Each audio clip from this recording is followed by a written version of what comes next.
Isya tiro ka mga isya che ihaylaw tiro katan engkim ini isya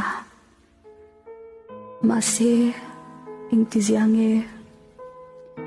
engkim ka eng maalawa itsantira engkim ka lutna neilawa isyam takle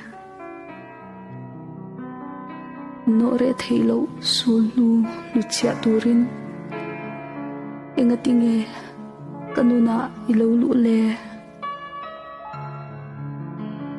Kuano duan kanilaw chungin Rim thayse tiin kalabay sayfana Baysay na chu baydon na in at hakling pa lawsong Run len arimdon lo ti sherengin kapaysaya mi nga idantur ayin katinlung kazuya mase atopa azong kietsa sulu ba katsang silaw sulu limom lo tu limpui katuma suang tuana chen fa kum lo nen